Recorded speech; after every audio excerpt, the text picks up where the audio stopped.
Welcome to Human Risk, a podcast dedicated to the understanding of human behaviour as a risk. Here's your host, Christian Hunt.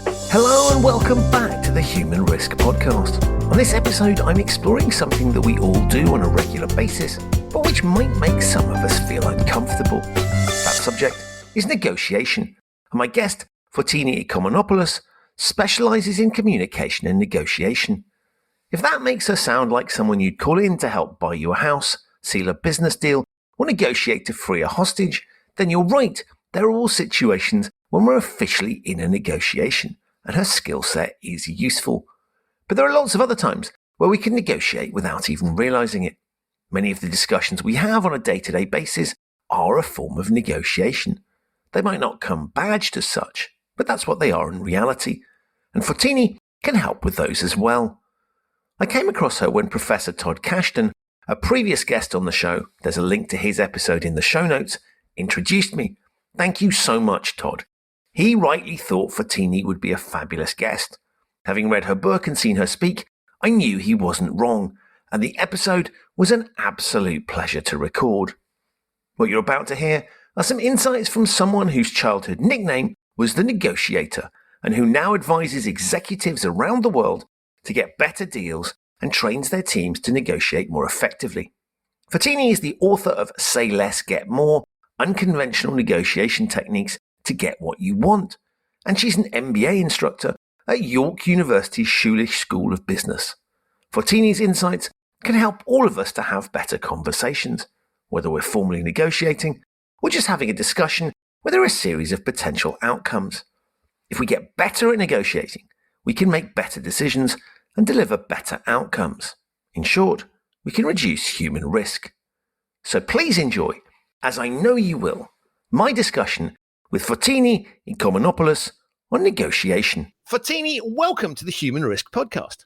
Thank you for having me. I'm really excited to have you here. And you have a quite amazing life story. And I wondered, can you just introduce yourself to my listeners so they can get a sense of who you are? Absolutely. So my career started quite early. My father foreshadowed this entire career for me when he nicknamed me the Negotiator as a kid. And it was because it was something I did all the time. I mean, when you grow up in a strict, big, fat Greek household the way I did, you really don't have much of a choice. And so I was constantly negotiating at home, and I learned by osmosis as well. There was an element of watching my dad especially do it on a regular basis. And then, of course, I went away to university after having started a business with my father. So I was selling leather and fur coats as a teenager because he went, "Oh, you're doing this at the mall for someone else, and you need to start making money for us." And like, no pressure, just family business, family mortgage on the line.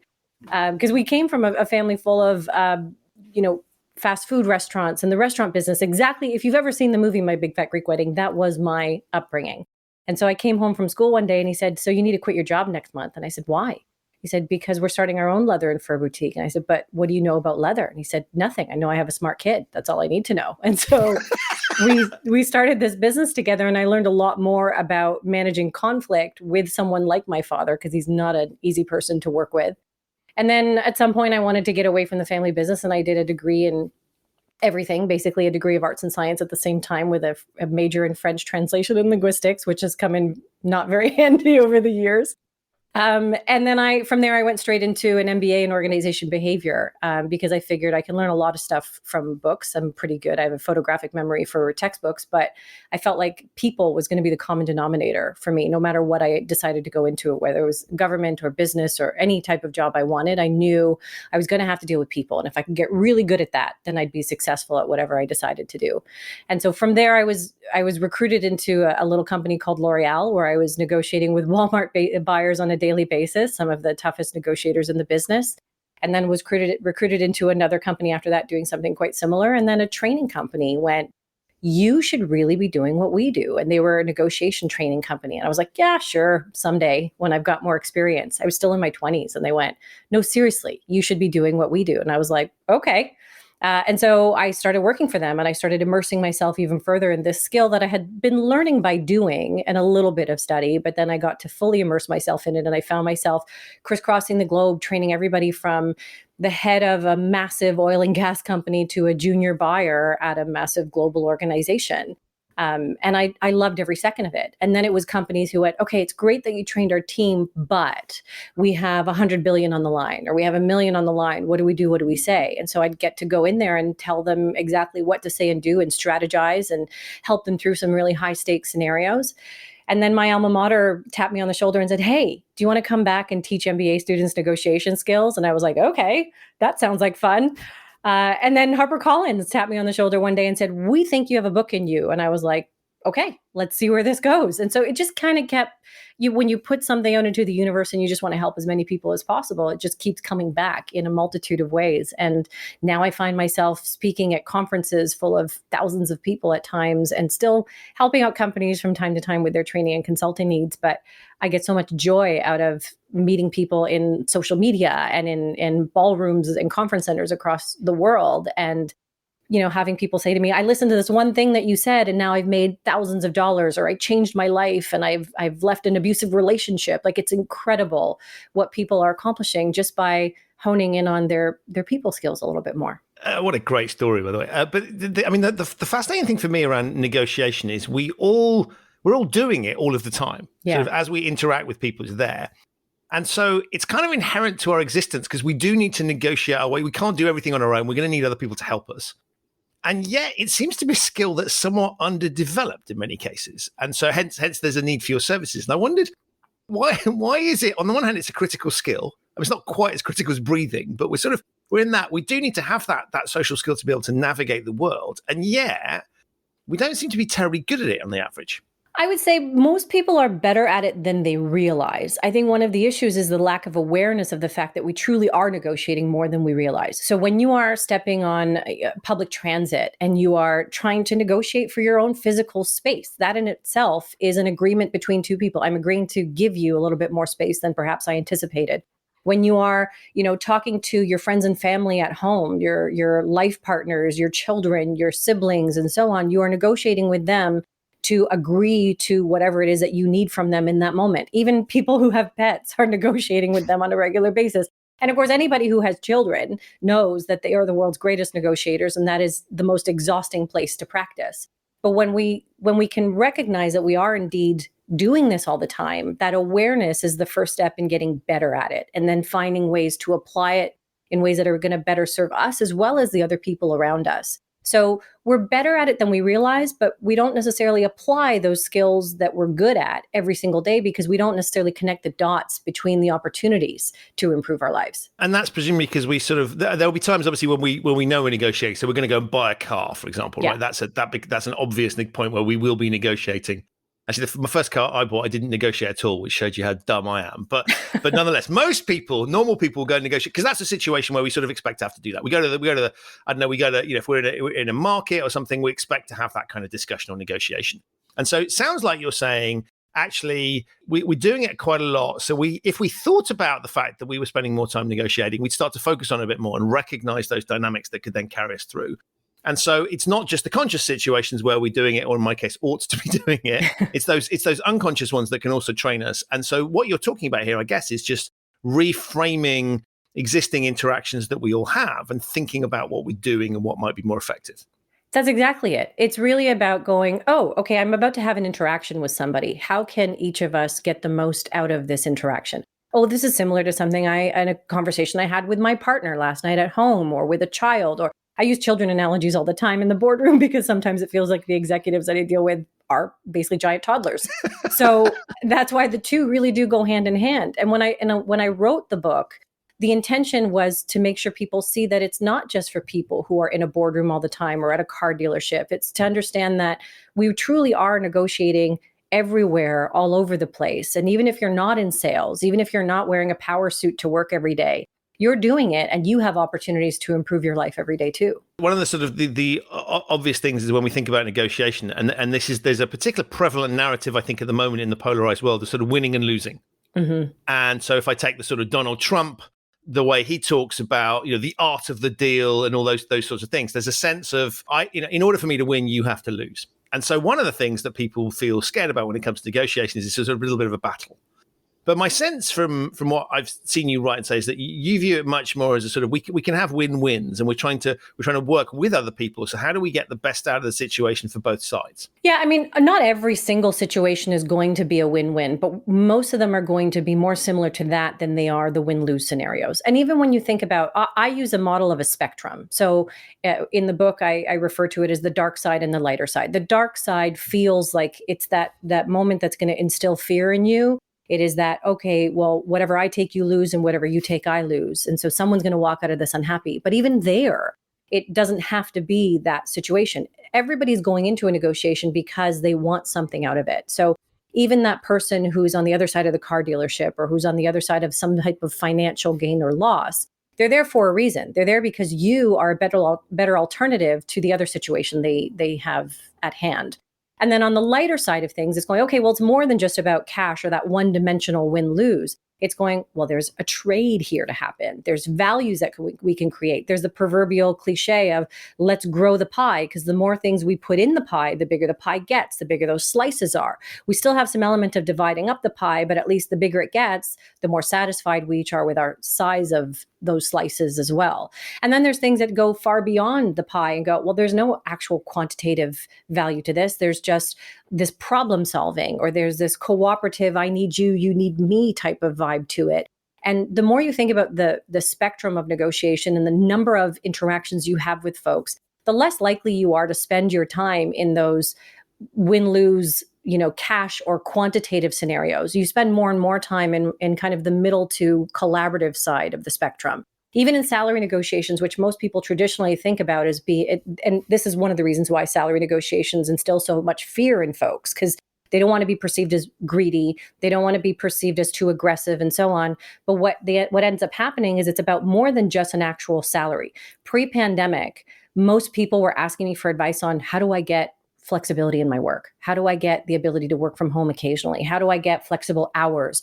How do I get all of these other things that are going to make my life better instead of just this number on hand? And I talk to people about the fact that when you're going into a job negotiation, you want to make sure that you're trying to increase your wealth as much as possible. And that usually comes down to more than just a salary number. It's how can you, after your disposable income, have more money in hand? Maybe it's they cover your cell phone expenses instead of you doing it. Maybe they give you a stipend for working at home. Maybe they allow you the flexibility so you don't have to spend money on public transit and gas and daycare and all of those things that you would have to be spending money on out of your disposable income if you had to travel into an office every day. All of those things are putting more money in your pocket without costing them anything in salary. So there's so many ways to grow that pie, even when you're talking about something that's going to affect your bank account at the end of the day.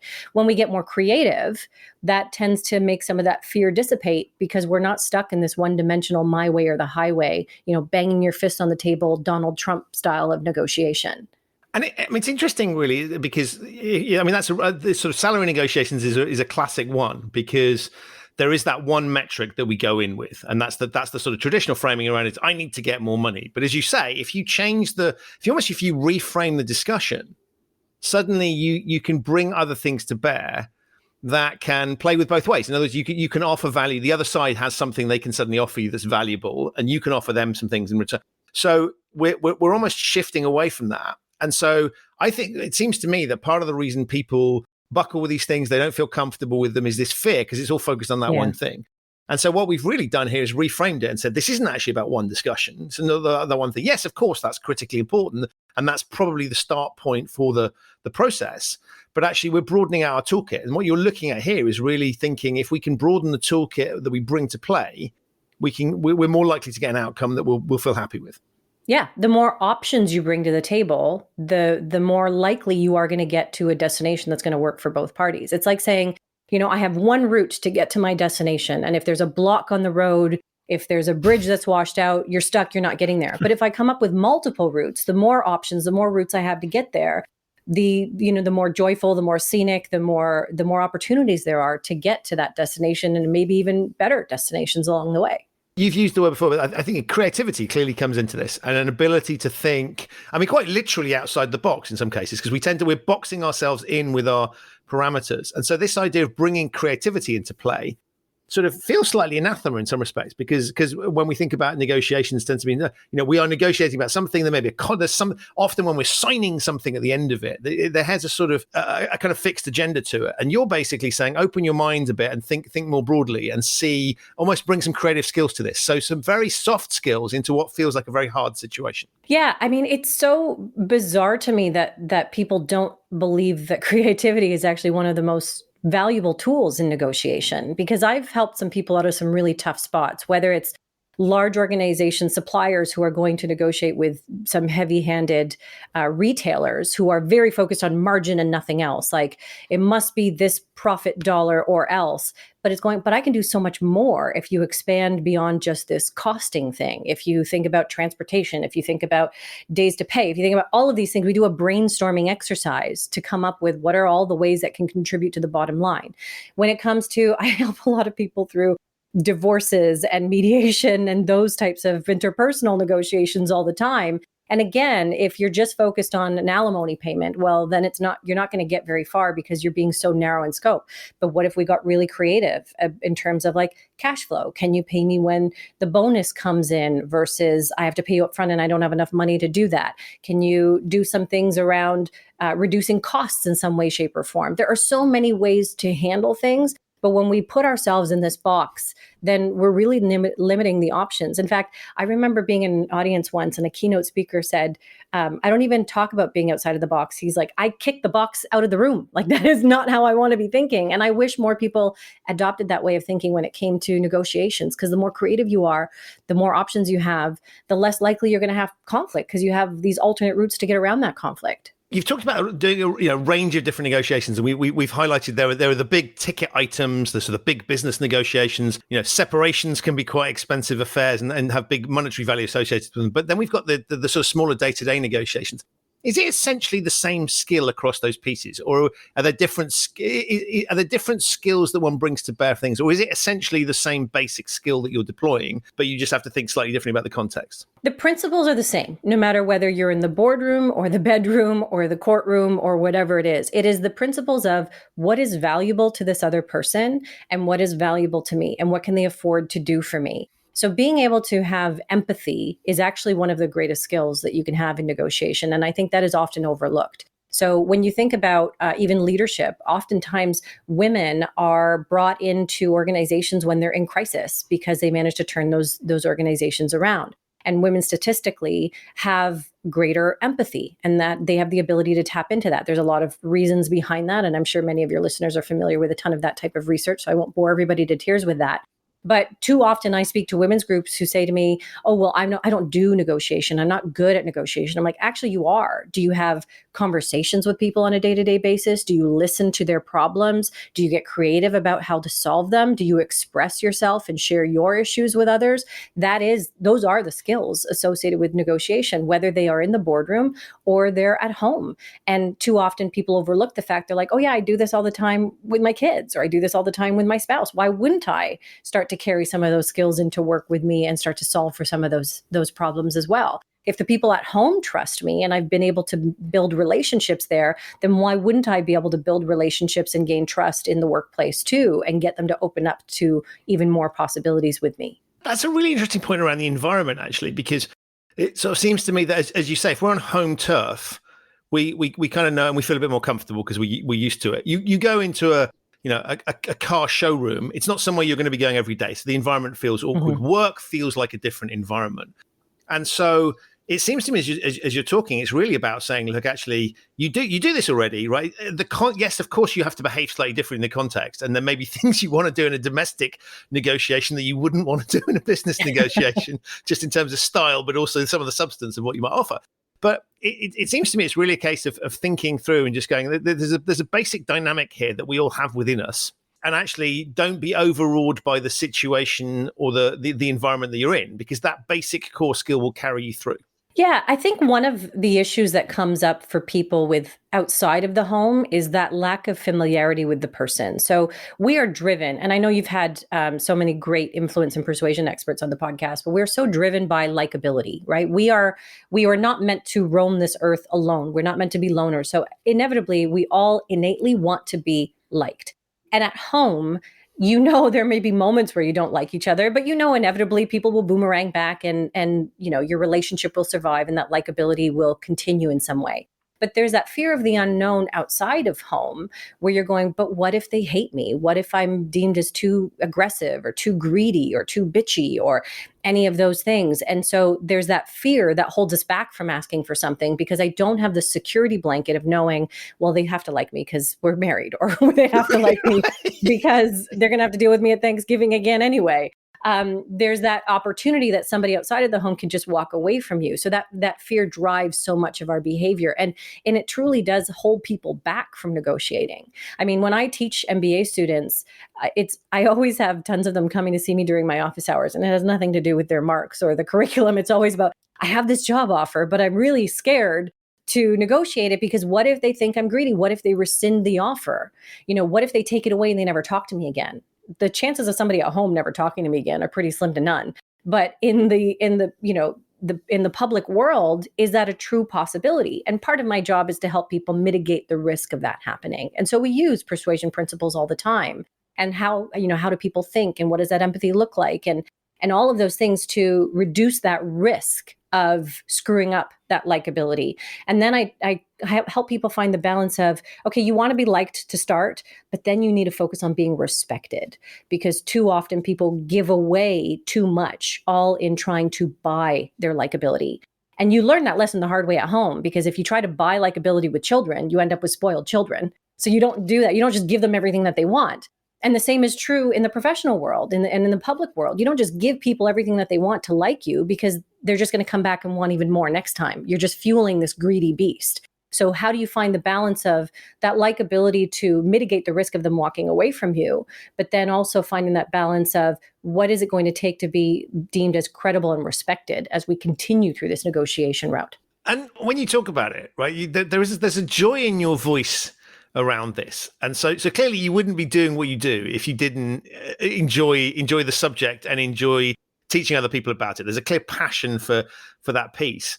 Is there like a sort of adrenaline rush for you as you do those things, as you either sort of observe other people that you're helping to do it, or you're negotiating yourself? Does that kind of drive you in that way? So it's a pretty common behavioral science statistic that women especially love to advocate for others more than they love to advocate for themselves. And part of that is the joy of seeing other people succeed. And if you are coached anything, if you've coached a sport or an individual, or you've been a mentor, for me, I get so much pure joy out of watching people do something they didn't do before, they couldn't do before. And it's normal for me to negotiate. I go to autopilot mode and I negotiate everything that comes my way. So it's not, I don't even think about it anymore. So if I'm going to a market, of course I'm going to ask, what else can you do for me? That is my automatic response to opportunities to negotiate. But to watch somebody else who's now pausing to go, oh, I'm going to try something a little bit differently. It's like watching a child take their first steps, to watch them evolve like that. And it's not about taking credit for it, because you have to have the courage to do it on your own. I can't force you to do it. But to watch someone evolve and feel empowered to take something on that they wouldn't have been willing to take on before, I really and truly, I get so lit up by the stories and the emails and the messages that I get from folks who went, hey, I tried this thing and it actually worked. Or I feel so good about saying no to this opportunity because they weren't hitting all of the other markers, or when they didn't answer my questions, or they were too vague about it and I just didn't believe they'd follow through on it. To be able to give people that power to help themselves, I feel like it's exponential in terms of the joy that it brings. And I truly love teaching more than I even love doing. My next question is, do you go looking for it? So are you a sort of, take this the right way, but sort of, like a negotiation junkie? In other words, if there's an opportunity to go do that, is that something you go looking for? Or I just wonder whether you find yourself either consciously or just actually practically, because you create those situations, doing it more than the average person. Is it something that inspires you that way? I don't think I consciously look for it. Like, I was on vacation in Mexico just a few weeks ago, and I needed to buy like water shoes for the coral or whatever. And I went and I negotiated it down. Like, I think it was $30 and I got it down to $18, but I gave the person $20 because I'm like, here, there's a tip for you, because there's something about the fun of doing it, but also I feel like they deserve that extra. I don't need that extra $2. So yeah, there's the game part of it's fun. It gets you into the adrenaline rush, but I don't need to do it. I don't need to pummel somebody into the ground. That's not the joy that I'm trying to get. But what I am very conscious of is I can go into fixer mode really easily. So when someone comes to tell me about an issue that's going on, in my head, I'm going, well, you should be doing this, this, this, and this. And I go, stop, Fotini, they didn't ask you for advice. This may not be the moment to do that. So I have to ask permission of like, are you asking me for help or are you just venting to me? Because that's where I feel like I go into autopilot mode and seeking out those negotiation opportunities more than anything. And do you find yourself negotiating when other people might not perceive there's an opportunity to do that? So, there's lots of situations where sort of if you go to certain stores, right, it's fixed price. So if we find ourselves in certain countries, Morocco would be a good example, right? If I'm going to souks in Morocco, I'm in a negotiation game. Yeah. Whereas if I go to, I don't know, Target or a sort of larger store, they're not really set up for me to go into that negotiation. Are you ever bending those rules a little bit and getting into negotiations when other people might not? I wouldn't call it bending the rules, but I guess it's subjective. I think I grew up in retail. So when I was working as a teenager in the local shopping mall, I was given the authority to give 10% off.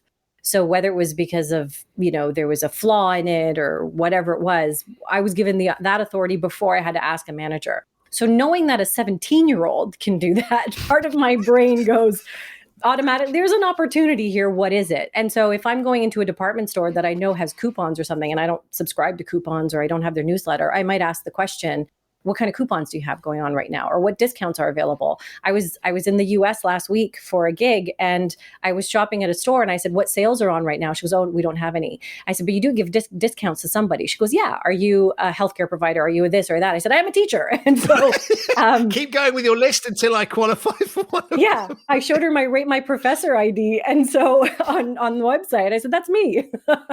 And I got 15% off. And it's just asking the question as opposed to going through the routine of showing up to the cash register and saying nothing. I can't not explore it to see what else is out there. And that was the reason for the question, right? I wasn't suggesting that you were going everywhere to sort of traditional logic, picking fights with people or just trying to save as much, to sort of chisel as much money out of the situation as possible. But it did seem to me the way you talk about it and your enthusiasm for the subject just comes through. And I guess I tend to find myself wandering around places and I'm kind of looking for interesting behavioral science interventions or things that we might use. And so, here's an interesting intervention that's very successful at delivering X. That's interesting. I might be able to use that in a completely different context. And so I've kind of have my behavioral science goggles on the whole time. Yeah. And it seemed to me that you've got a similar thing with your negotiation piece. It's not that you're sort of like, all right, who wants to negotiate? Sort of staggering in there. But nonetheless, you're going to see opportunities other people won't, and you're motivated to pursue them.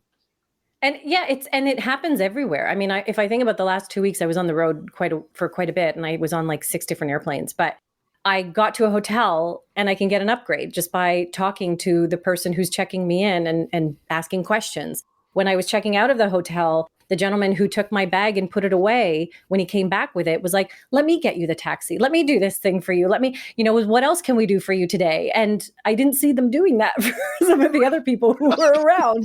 So, just the way that you engage with people and the way that you ask questions, this is behavioral science at work. There are so many opportunities to do that kind of thing. And I just find it so much fun because it actually brings joy to the other people too. Like I couldn't believe how happy the sales girl was at the store where she gave me she goes, oh, I can do the 15% for this one. And it was, come on, keep going. You can do better. They have just as much fun with it as I do. So yeah, it doesn't have to be this nasty, I'm going to beat you into the ground. It doesn't mean that they're losing. It just means like, oh, I've made you happy. You're going to come back next time. And you're going to want to, come to my store again. Even in restaurants, like I've been given extra desserts or drinks or things like that. My friends love traveling with me because it sounds amazing, right? Yeah. There's always some little extra perk that they go, I didn't know that was possible. I'm like, I didn't know that you didn't know that this was possible. I mean, that strikes me as being at the heart of why you're passionate about this subject, right? Because you honed your craft and you enjoy doing it and it feels natural to you. And so it also, there's this very positive reinforcing ecosystem, I presume, where you sort of just, it's become normal. It's a normalized behavior for you. And you just kind of carry that through. And so with that in mind, I mean, are you getting better at this? seeing more opportunities getting, I mean, to put it crudely, right, bigger discounts. But is it becoming more and more of a thing, or do you feel you've got to a level where you're confident at it and it's sort of fairly consistent? I am confident, but I do think I'm getting better at it. It's becoming more effortless. So even I surprise myself sometimes. And like when I was in Mexico, I was waiting for my tour bus to come to the hotel to pick us up. And I just started chatting with this gentleman who was like in one of those like limo van type things where he was waiting for one more passenger to come. And we just started chatting with my remedial Spanish and his remedial English. Somehow we made it work. And he said, "Who are you waiting for?" And I said, "Oh, I'm with Air Canada, and I'm waiting for the bus to come take us to the airport." And I said, but I was joking. I was like, "Oh, but your ride looks far more comfortable." And he goes, "Come with me." And I was like, "Okay." I'm like, and part of my head was going, well, this probably doesn't seem like a very safe thing to do in Mexico. Never getting cars with strangers, but but there was 2 other legitimate passengers in there as well.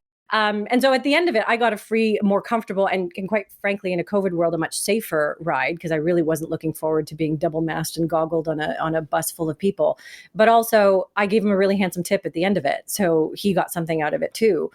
I just found like that was an effortless conversation. I wasn't trying, I wasn't angling to get something, but just engaging with people, you find out that there are more options out there. So even I can surprise myself, and I find that engagement, that curiosity about people, that's what's becoming much more effortless for me, and it's what's revealing so many more opportunities that I didn't realize existed. And so you're really engaging with the human on the other side, right? And implicit in what you're talking about is empathy as a key component for trying to work out how do we. I guess in the case there where you created the scenario, it was there for the unlocking, but you sort of subconsciously just made it happen. And so all of this stuff is really around saying, okay, so what I'm dealing with here is another human being. I've got to understand where they're coming from, engage with them, and then things can happen. Yeah. I mean, that really if you can go into a conversation or an opportunity to converse with someone and go, "I'm so curious, what can I learn about this person?"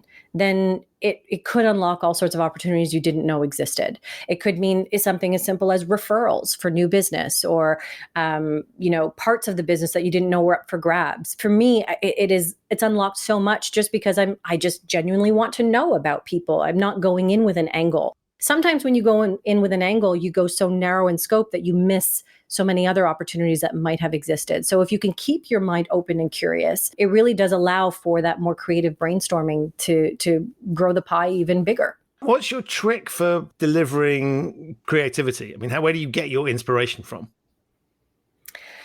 I think for me, it's got to be the fact that I do get to travel so much, and I get to meet people from all sorts of different backgrounds. So knowing that not everybody thinks and operates the same way has been eye-opening for me. So I run workshops in the jungles of Brazil, in major cities and places like Australia, in Athens.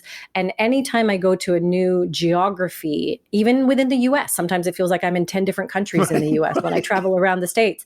I just find people operate a little bit differently. And so knowing that, I'm less likely to stereotype and make assumptions. And I think that has been what helps to foster the creativity or the curiosity that I have in people. Because it's very easy to go, "Oh, these are just like the people I met in this state last time, or just like the folks I met in this industry." But in a different universe, in a different part of the country or a different part of the globe, that industry can look extremely different. And so, I've tripped up before and made mistakes. And that also goes, okay, don't make the same mistake twice. Open up your mind and what do these people have to say?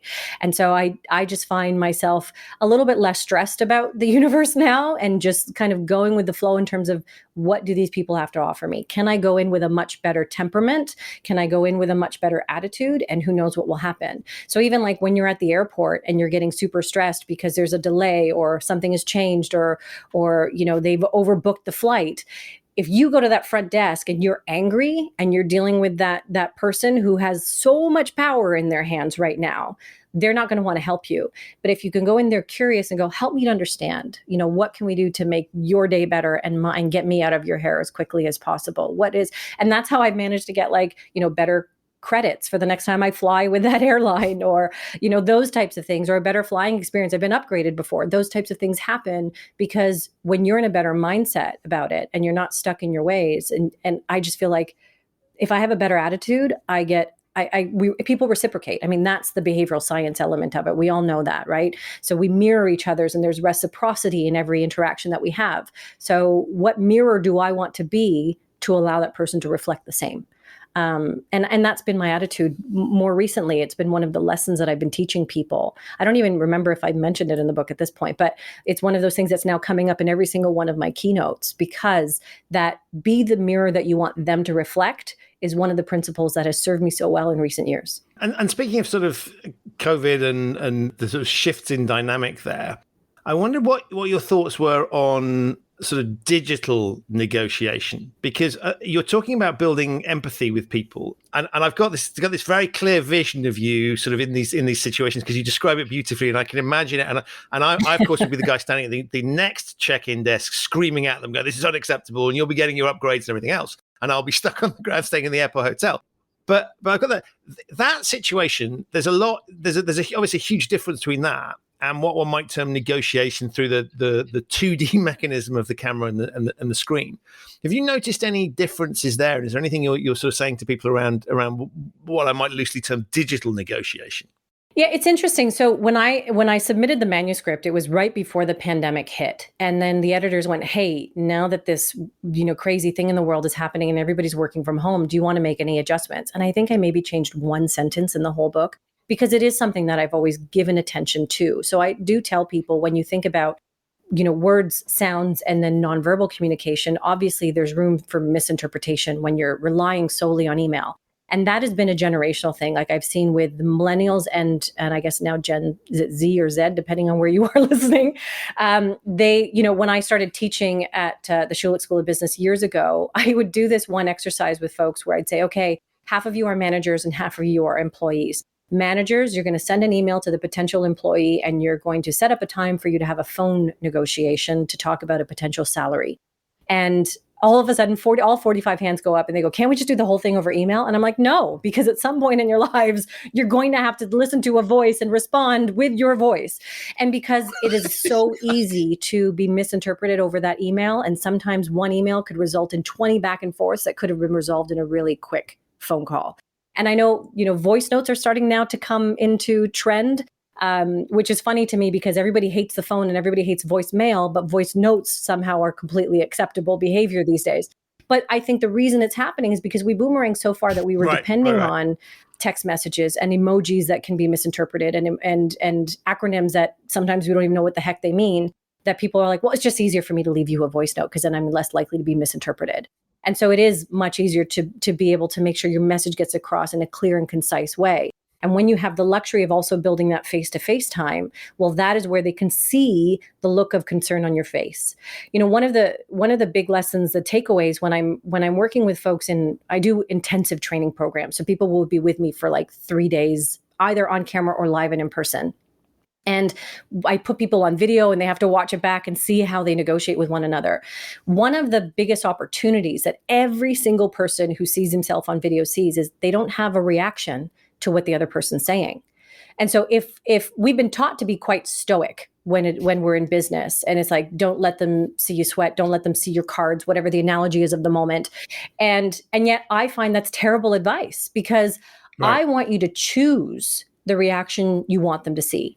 If you give me some ridiculous proposal and I'm stoic and I don't give you any reaction whatsoever, you're going to be thinking, great, I must be in the right ballpark. I must be very close to getting to a deal. Whereas in my brain, I'm going, are you nuts? There's no way I'd agree to that.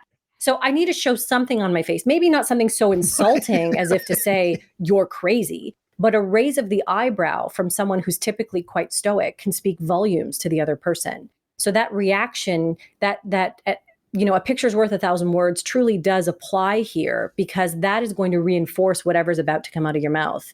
And so you need to make sure that those reactions, those visible reactions, are consistent with what is coming out of your mouth. Otherwise, it's just not as convincing.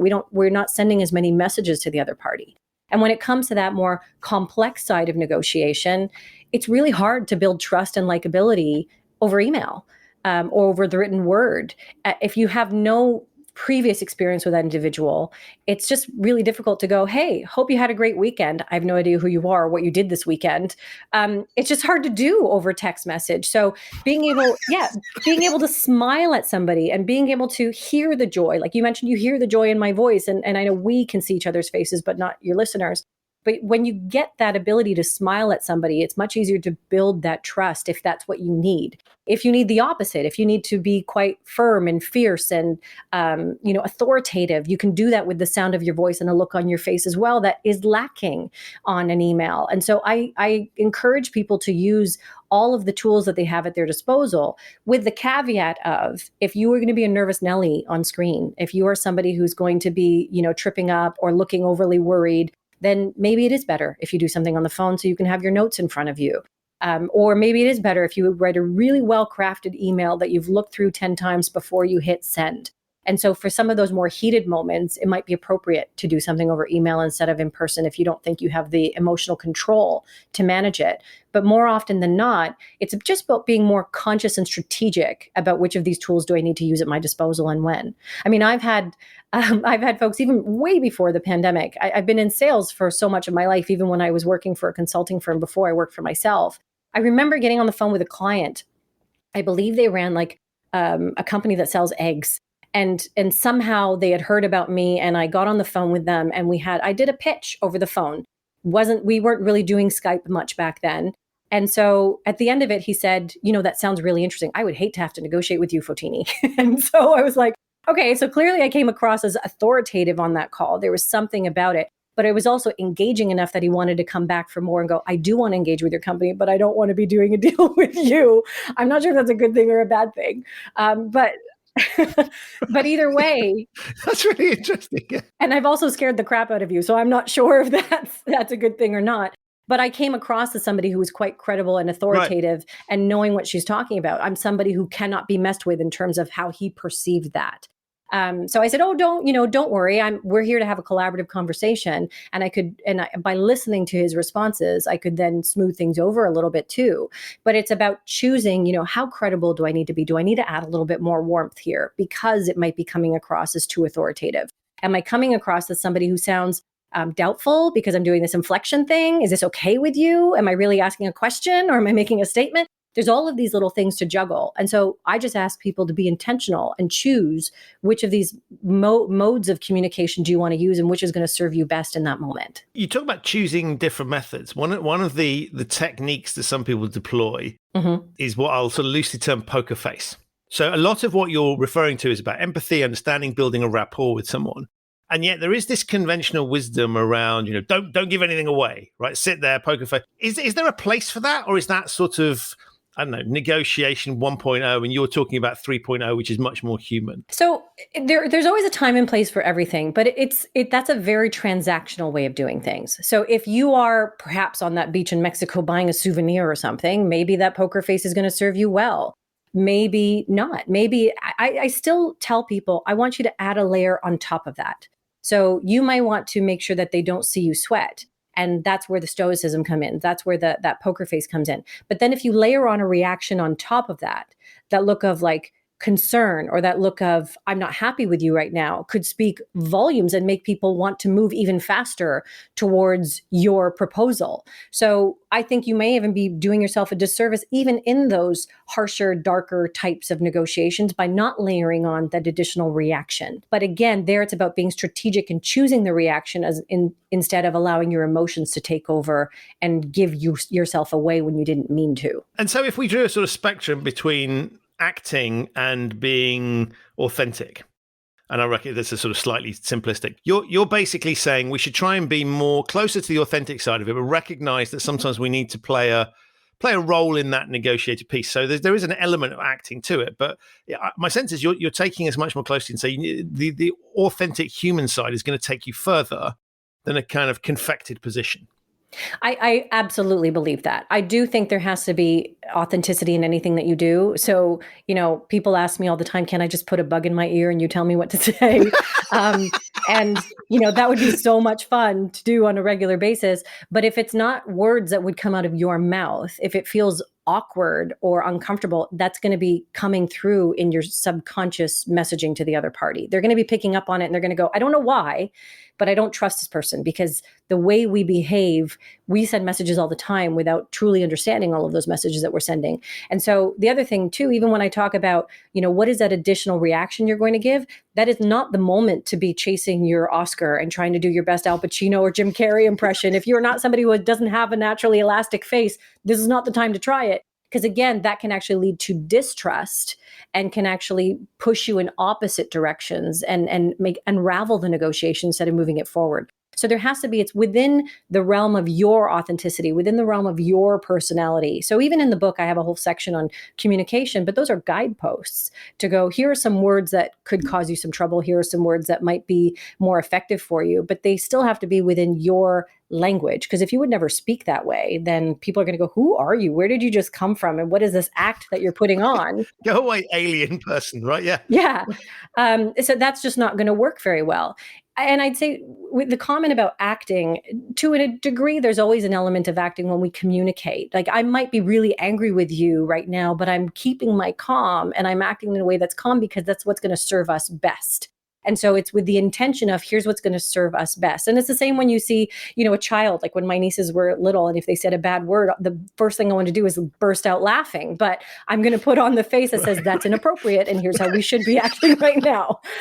So there's this cognitive dissonance of here's what I should be conveying versus what's actually going on in my head right now. But again, it's all going to be within the realm of authenticity. And I was struck by your comments on the difference between the sort of longer term relationship where you're trying to build it and sort of what in business terms is sort of repeat customers versus the one off. So I think that the tourist example is always a good one, right? So there are loads of businesses out there whose business model is literally around ripping tourists off, right? They don't expect any local business because no one in the right mind would pay X for that price. You can get it more cheaply, or maybe it's something that local people wouldn't want to buy. And so before listening to you and sort of paying attention, I'd always assumed that there was a fundamental difference between those two pieces, right? Because it's a different beast. If this is a one-off discussion, then that's going to be different to something where we want to build an ongoing business relationship. But I'm fascinated by the fact that you that point you made around actually, even in those particular situations, it can be better off. Does that apply to both sides of that equation? So if you were the salesperson on the beach or the carpet seller in the souks of Morocco, right? Where even if they wanted to come back and repeat, they're never going to find your bazaar again, their store again in the souk. Does that work for both sides in that, or is there potentially in that sort of situation an asymmetry where they might take a different view on it? There still is a common thread in every single type of negotiation, and that thread is satisfaction. Both parties have to feel satisfied before they walk away, otherwise the deal's not going to happen. So if you're too upset and going, you're ripping me off, you may actually not follow through on it. And even if you do, you might tell the rest of your friends in that tourist group, don't deal with him, deal with the other guy. So there's still going to be repercussions, whether it's with you specifically never repeating that purchase or you influencing others to not repeat that purchase. So the TripAdvisor effect, basically. Yeah. Right. And especially now in a social media world, I do believe there's more repercussions than ever. And even for the consumer, because, you talk about Uber and you talk about all of these other things where now the consumer is rated just as much as the one providing the service. Airbnb, Uber, all of those things. Well, now we're both more accountable. We both have to be a lot more satisfied. And I do think there's a hangover effect from that makes people be better behaved, even in the ones that are not rating them, because we know there are now potential consequences in this very well connected world. So yeah, maybe if I'm a carpet seller in the souk, I might not know directly that you're going to affect my business, but indirectly, there probably is a subconscious suspicion that if I don't treat this person if this person walks away from me angry, even in those 3 seconds where people see the look on his face, any other tourists around are going to notice that, right? So there's still that opportunity to go, you can leave them satisfied. You can still take way more money than you anticipated and still have them be satisfied. Your behavior affects how they feel about the interaction. And so what can you do? What extra layer can you add onto that mask that's going to make them feel satisfied about the interaction with you? So whether it's the long term, I want to deal with you over and over again satisfaction, or the short term, I need to make sure that you don't ruin my reputation even these 3 seconds when you walk away and people see you looking disheveled and upset. That satisfaction is going to be critical no matter where you are on the spectrum. Wow.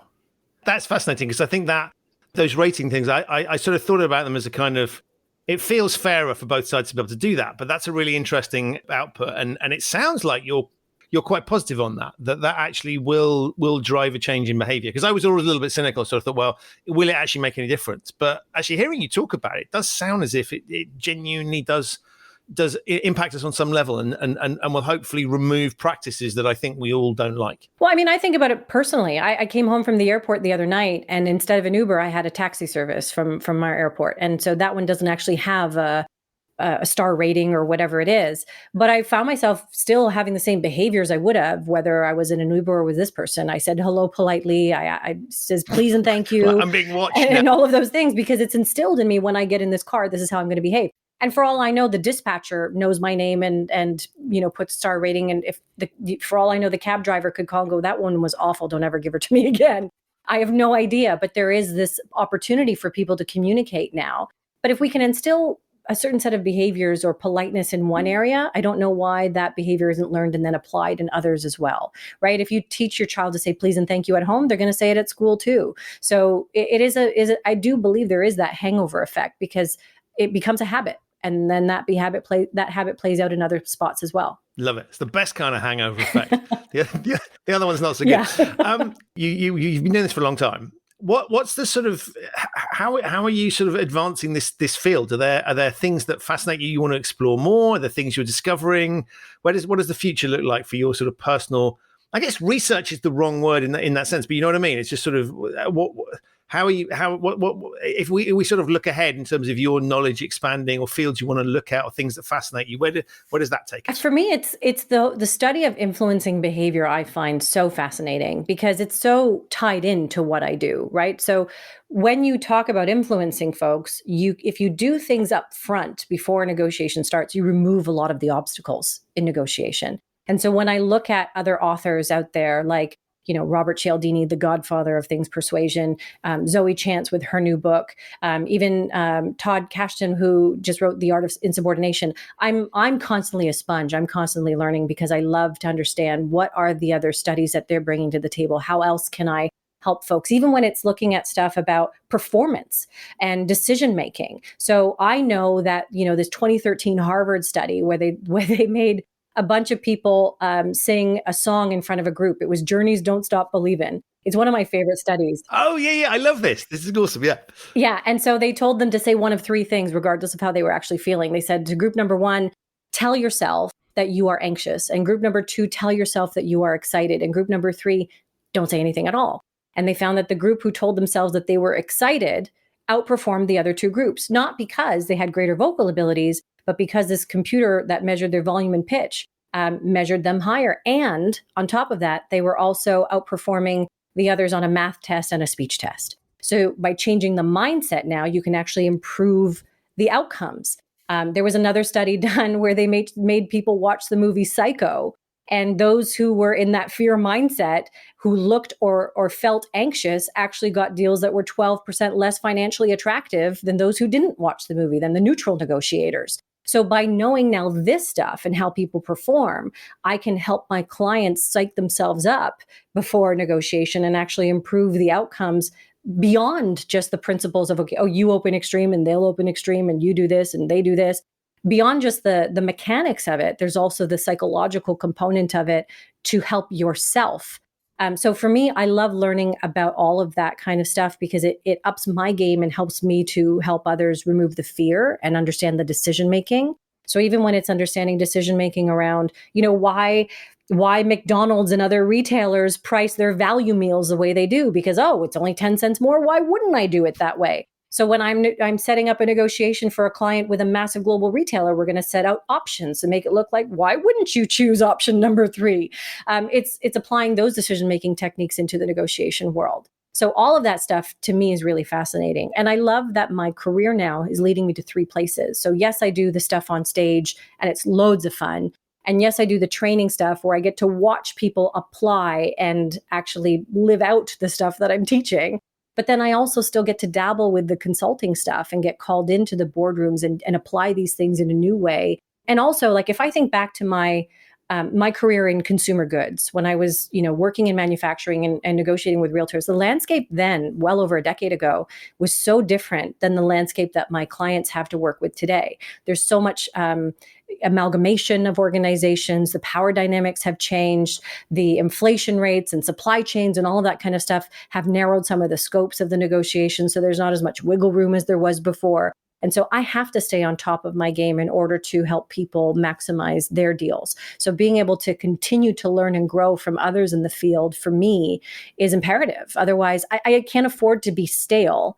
I have to be up to date with what are those ways that people are thinking, because even that has changed. How we build trust has changed in this digital world, how we interact with others, what the length of the deals that we're dealing with now are becoming shorter. So we don't have as much time to spread things out the way we did. Everything is changing so much that I still have to make sure that I'm practicing what I preach, not just spewing out the stuff that I've known from the last 20 years. I mean, as you were talking, it's interesting, isn't it? Because on the face of it, this is an ancient discipline that's been around. We can go back to the Bible and look at examples there, and way obviously before then. And yet, as you rightly point out, our knowledge. So there's two dynamics, I think, as I sort of detected from you. One is our knowledge of what makes people tick and how we can influence that is shifting. But the second bit I thought was interesting as well is the sort of the backdrop to what we're doing is also. So you've got a heck of a lot of moving parts here. And so it's fascinating for me that this, something that's been around for a long time is being propelled actually both by the environment and our knowledge of other people. And so that is not something I think I would have traditionally associated with this, where I would have said, well, it's a sort of old skill. We just need to tweak it a little bit. What you're basically saying is undergoing fundamental shifts. And so if we want to be good at this thing, we need to keep ourselves, as you are, we need to keep ourselves up to speed and try new things and constantly evolve in this space. In other words, this is not, if I looked at sort of skills that people could learn, traditional sort of time management courses, where you go there, you learn how to do time management. And yeah, you might get some digital tools to help you, but kind of the basic principles remain the same. But this one is really interesting because it's a very evolutionary. Well, I mean, I do think some of the basic principles still remain the same here too. So if you use the analogy of filling a jar with rocks, those rocks are going to be fundamental. But then there's the sand that you start to put in there. And then there's the water that you start to put in that fills this jar of rocks. It's that the sand and the water, those are the elements that can fill it even more and make life so much more fulfilling. When you look at the new creative ways of doing things, when you look at the tools that are at our disposal. So even buying a car is not the same experience that it was 20 years ago. One of the things that I think has shifted the most when it comes to the principles of negotiation, way back when, one of the things that was taught, and it's very few modern books that are going to say this, but way back when it was said that let the other party go first in a negotiation. I can't think of a modern practitioner who would tell you to do that today based on the behavioral science that we know, because the anchoring effect is far too strong. One of the reasons why it's so important now to not let the other party go first is we have information at our fingertips. So maybe I would have let them go first because there would have been so many scenarios where I didn't have all of that information. I went in so clueless. If I went in first, I might be suboptimizing the deal because I might be putting out a proposal that they would have come in even higher or they would have come in even lower. Right. That was the fear. That was why we let people go in there, put their offer on the table first. Today, however, every single person is so well informed. That was the advice pre-Google. So now if I go into a car dealership, I now have access to 10 other car dealerships because I can Google who the next closest one is. Whereas before that, car dealers might have had a lot more power. Well, today, now there's a whole different dynamic because the supply chain issues are what they are. So now the consumer doesn't have all that much power because there's limited supply. 2 years ago, when the pandemic started, there was tons of supply because people were like, I don't need my car. It's costing me too much. I'm getting rid of it. Well, today the tables have turned. So it's understanding even those dynamics. The world has changed. And sometimes you have to do a little bit of test and response to go, does this principle still apply? Does this still work? And even the whole phenomenon of reviews and social media, that has changed the dynamic too. So I could do those one-off things without worrying about as many repercussions. Not the case today. So now trust is even more important, even if it's, trust not for a lifetime, but trust enough for a few years so that my business can survive and get some good reviews on the books. Those are the dynamics that we now need to take into account. So yes, the principles of opening extreme and building the other party's satisfaction and some of the other things that the fundamentals that people are familiar with, they may not change, but the way we execute them it is starting to change because society just moves at a much faster pace and we have way more information to deal with. And the more information we learn about behavioral science and the studies that are coming out some of the ones we mentioned and the other ones that I've heard on your podcast before, why wouldn't you want to use those to your advantage? Why wouldn't you want to upgrade your skills and take those into account to remove some of the obstacles before you even get into a negotiation? Right. Perfect. Wow. What a great note on which to finish. That's like simultaneously uplifting, curiosity inspiring, and has made me smile, as you have throughout the whole episode. So firstly, I want to say thank you so much for the work that you do, what you put out there. The book is amazing. I will put links to that and various other resources that people can find out more about you in the show notes. And I will encourage people to read the book. But as you've heard from what you had to say, really, really engaging. I could continue this conversation forever, but time is calling on us. So Fotini, thank you so much. One, for the work that you do, but secondly, for being an amazing guest on the podcast. Well, it was my absolute pleasure. And I certainly hope that your listeners get lots out of it so that they can start to improve their lives as well. I have no doubt that they will. Thank you. My pleasure. So that's it for this episode of the Human Risk Podcast. My enormous thanks to Fotini for appearing and to you for listening.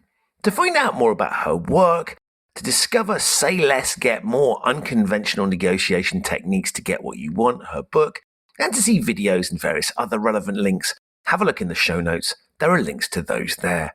If this is your first time listening to the Human Risk Podcast, welcome. You can subscribe wherever you get your quality audio content. It's available on all of the major podcasting platforms. To be notified when new episodes are released, do subscribe to the Human Risk Podcast newsletter. That's a specific newsletter just for the show. There's a link to that in the show notes. To find out more about human risk, the work that I do with my clients, visit human-risk.com. I'll be back with another episode of this show very soon, but in the meantime, stay safe, negotiate well, and thanks for listening.